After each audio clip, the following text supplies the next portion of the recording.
So everybody got in their feelings and their hypersensitivity about gays, rape victims, and drugs, and acted a fool. I didn't know. Nobody would tell me that Darla probably did this. Nobody would tell me. I kept indicating to Nanette, I said, the way Beth was acting was like somebody was hurting her. And Nanette would look at me and go, like, yeah, that's exactly what's happening. But Nanette didn't say, Heather, that's the Medicaid director's clinic. I knew it was Dr. Park's clinic because I was interviewing his patients who had concerns about retaliation, being forced to take drugs they didn't want to take. And I promise you, their concerns about retaliation are absolutely founded. I wasn't even his patient, but anybody who goes to that clinic, it's like going to the mafia for care. The mafia wouldn't be that shitty to people. I promise you they wouldn't.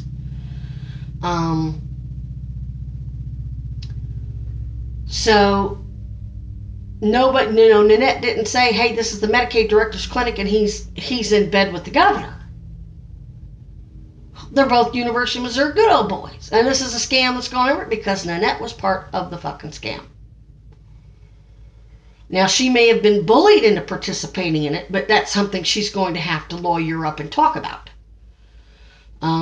Because this is, with United, I guess, being the reinsurer for Missouri Medicaid and Medicare, and pretty much the most popular of all the Obamacare plans for those of us that are indigent, and that clinic, Family Health Center, saying that it targets the underinsured, the underserved, all of that crap to get their tax exempt status through the IRS, which they're not supposed to be doing anything illegal in pulling the crap that they were pulling. They're trivializing and minimalizing it. Oh, going, you terminated your care. No, I didn't. Because what they told their sister clinic, I went back to Green Meadows, tried to get seen at Green Meadows because something happened. I could barely feel my legs. Started bleeding in a time when I wasn't supposed to be bleeding, and it was really scary. I could barely feel my legs again. Nanette pays for me to see Dr. Schuster on July 21st of 2015. This is several months after I was fired from, but they falsified the records to make it look like I quit. And then they're claiming that they saw an email that said that I terminated my care, but then won't produce the emails because they know they don't exist. They know the 3 emails explain that I'm not going to go to referrals that I know are based on falsified medical evidence, and I have the audio to prove that the medical records are falsified. They wouldn't have me come in and play that audio. What they told their sister clinic was that I was fired for making recordings without permission. Now, this isn't the worst. After that real bad rupture, and Darla had me come and visit, and then I guess Beth probably got into trouble for dropping off a prescription for a patient or whatever. I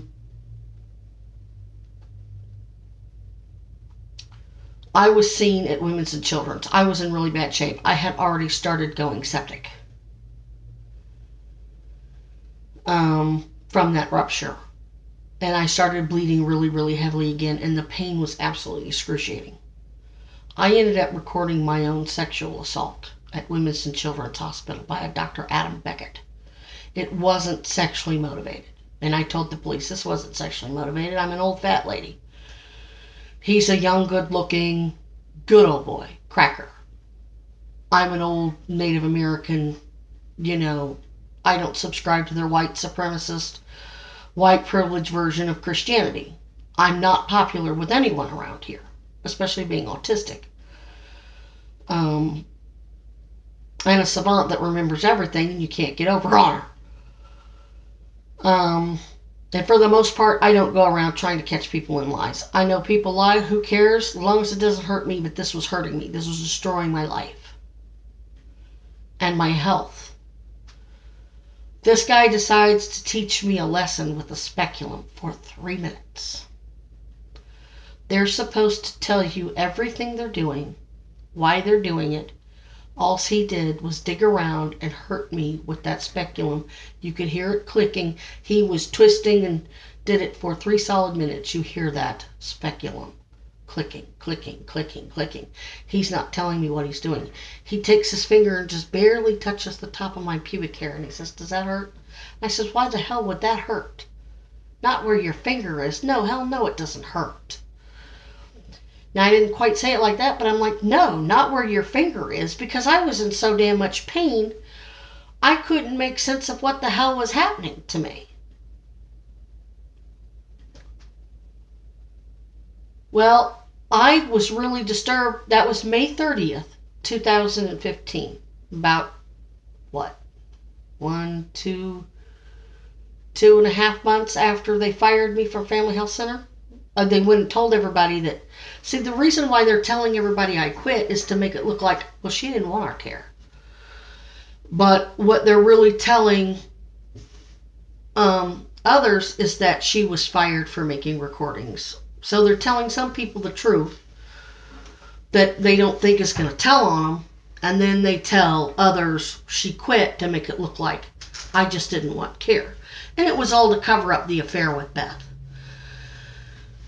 and the ongoing discrimination in the provision of healthcare services and them not providing the proper care for the whole 8 months I was there, falsifying the medical records to make it look like there was nothing wrong with me. Me recording Beth, which Beth was actually saying, this is really bad, you need to go to the ER, and they're trivializing everything in the records. Now here they are writing for all these narcotics, falsifying records when they're writing for narcotics. So they're in a heap of trouble. And I can promise you it wasn't just me. They did what they did to me so routinely and so nonchalantly that I promise you, based on my interviews of other patients, this is exactly what they do to everybody. So they are bilking the federal government, and I don't think they use that much of the grant money that they get.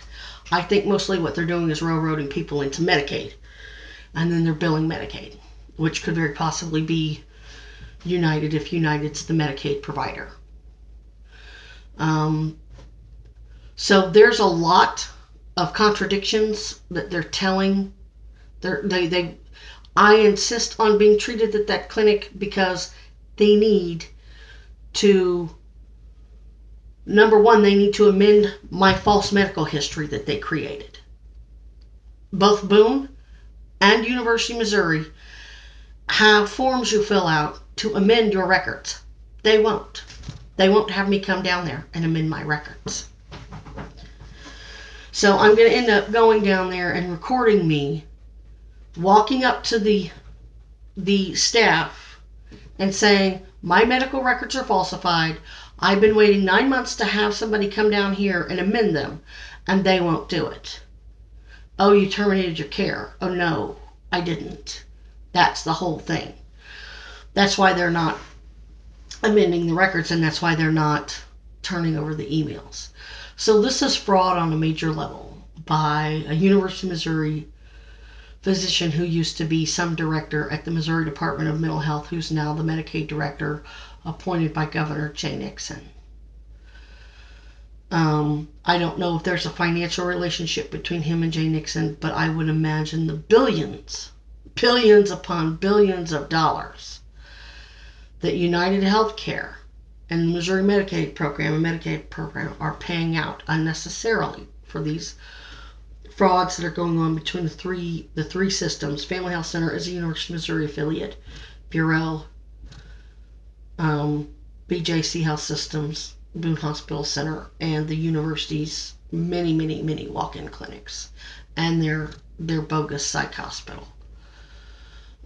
So I can, this has been a pretty comprehensive group of videos, but I would really have to sit down with you with the audio, and you may not even need the audio. The records, when you put all the records together, you see the complete contrast. You see the pattern.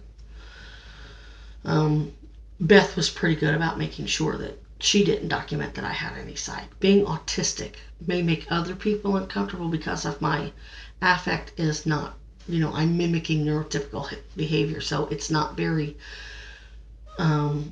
sincere because I'm just trying to communicate. I'm struggling to communicate, but that doesn't mean that I have, schizophrenia or anything like that. It's called savant syndrome for a reason. At this point, I guess I need to stop here